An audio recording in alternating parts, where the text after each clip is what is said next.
جو ذات رات کو درختوں پر بیٹھے پرندوں کو نیند میں گرنے نہیں دیتی، وہ ذات انسان کو کیسے بے یار و مددگار چھوڑ سکتی ہے۔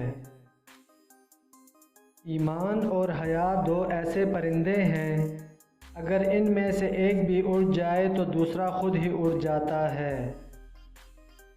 ایک غلط پاسورڈ سے معمولی موبائل نہیں کھلتا، تو غلط طرز زندگی سے جنت کے دروازے کیسے کھلیں گے؟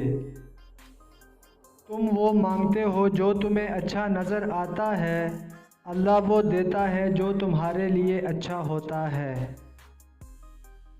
جنت وہ واحد شاندار جگہ ہے جہاں جانا تو سب چاہتے ہیں مگر جلدی کسی کو نہیں۔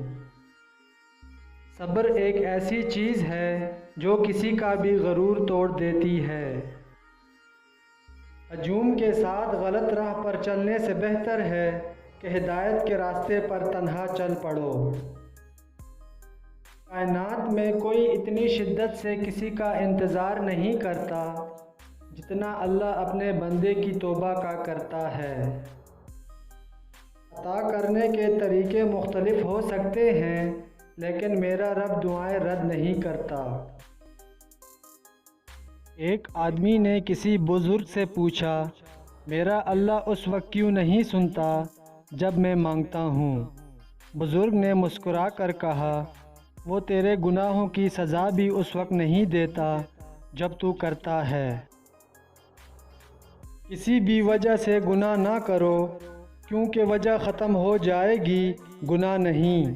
ہر نیکی کے لیے تکلیف اٹھا لیا کرو، کیونکہ تکلیف ختم ہو جائے گی، نیکی نہیں۔ جب بھی دعا مانگو اپنی اوقات دیکھ کر نہیں، بلکہ اپنے رب کی شان دیکھ کر مانگو۔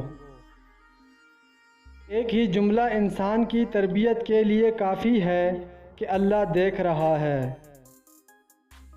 نصیب کا لکھا مل کر رہتا ہے کہ کب کہاں کیسے یہ سب میرا رب جانتا ہے۔